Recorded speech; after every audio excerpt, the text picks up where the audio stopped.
Bismillahirrahmanirrahim. Assalamualaikum warahmatullahi wabarakatuh. Semoga kita semuanya dalam keadaan sehat ya untuk bisa mengikuti pelajaran hari ini, yaitu bab 2 semester 1 kelas 11 tentang teks eksplanasi.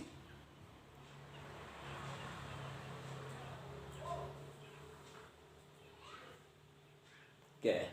Kata eksplanasi berasal dari bahasa Inggris, yaitu explain, yang berarti penjelasan atau menjelaskan. Menjelaskan apa? Menjelaskan sesuatu fenomena yang akan kita tulis dan kita ceritakan. Yang selanjutnya, pengertian teks eksplanasi. Pengertian teks eksplanasi yaitu teks yang menjelaskan sebab akibat suatu fenomena, baik itu fenomena alam, sosial, budaya, ekonomi, politik, dan lain-lain. Fenomena alam misalnya tentang kejadian tsunami, hujan deras, bahkan mungkin bencana alam atau terjadinya pelangi, ya kita bisa ceritakan di dalam teks eksplanasi. Yang selanjutnya, tujuan penulisan teks eksplanasi. Tujuannya apa? Ya, kita tentu saja harus mempunyai tujuan. Ya, tujuannya menjelaskan proses terciptanya sesuatu yang terjadi. Ya, menjelaskan proses terciptanya sesuatu yang terjadi secara alamiah atau proses bekerjanya fenomena. Fenomena apa? Tentu saja bisa fenomena alam, sosial, politik, ekonomi, dan lain-lain. Fenomena alam contohnya gempa bumi. Fenomena sosial contohnya banyaknya pengangguran di masa pandemi saat ini. Dalam fenomena politik bisa jadi tentang pemilihan presiden, atau di fenomena ekonomi bisa tentang harga telur menurun atau harga telur melonjak naik gitu. Oke, itu tentang penjelasan tujuan penulisan teks eksplanasi. Kita lanjut. Struktur, ya. Di dalam teks eksplanasi ada struktur teks eksplanasi. Di antaranya satu, pernyataan umum, ya. Pernyataan umum bisa menjelaskan mengenai latar belakang dan tujuan umum topik, ya, latar belakang dan tujuan umum topik. Latar belakang apa? Ya. Ya, berarti latar belakang yang akan kita tulis, ya.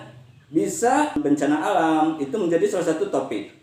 Ya, pernyataan umum. Di struktur teks eksplanasi ada pernyataan umum, yaitu menjelaskan mengenai latar belakang dan tujuan umum topik yang dapat berupa definisi, klasifikasi, sejarah, dan asal-usul. Ya, jadi kita sebelum menulis teks eksplanasi harus pernyataan umumnya apa, itu kan? Kita harus tahu, ya, sebelum kita mencoba menulis teks eksplanasi. Yang selanjutnya, deretan penjelas. Struktur teks eksplanasi yang kedua yaitu deretan penjelas. Apa itu deretan penjelas? Serangkaian proses atau urutan alasan peristiwa itu terjadi sekaligus hubungan sebab akibat, ya, sebuah peristiwa itu terjadi, ya, dijelaskan oleh kita, ya, bagaimana prosesnya bisa terjadi gempa bumi itu, sekaligus hubungan sebab akibat, ya, sebabnya apa, akibatnya apa, ya. Kalau banjir, sebabnya apa, akibatnya apa, ya. Nanti kita bisa jelaskan di deretan penjelas, di struktur teks eksplanasi. Yang pertama pernyataan umum, yang kedua deretan penjelas. Next. Yang ketiga simpulan, ya, simpulan penulis, ya, ringkasan pembahasan atau topik, ya, terus disimpulkan, ya, di bagian simpulan interpretasi, ya. Itu tentang struktur teks eksplanasi. Yang pertama pernyataan umum, yang kedua deretan penjelas, dan yang ketiga simpulan. Next. Ciri-ciri teks eksplanasi. Apa itu cirinya? Kita akan lihat di sini. Cirinya yaitu ilmiah. Ciri teks eksplanasi yang pertama yaitu ilmiah. Apa itu? Ilmiah itu adalah pembahasannya berdasarkan keilmuan atau ilmu pengetahuan. Ya, jadi pembahasannya real, gitu. Ya, memacu kepada ilmu pengetahuan.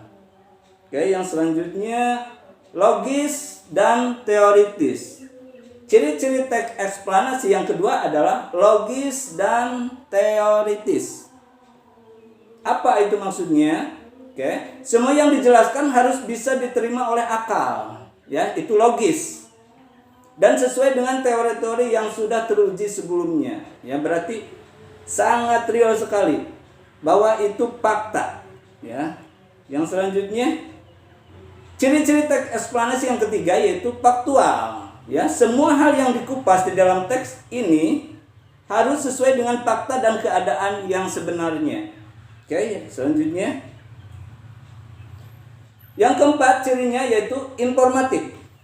Semua informasi yang ada di dalam teks ini tidak bertujuan untuk mempengaruhi pembaca, ya, karena teks eksplanasi pure hanya untuk memberikan informasi, ya. Oke, yang selanjutnya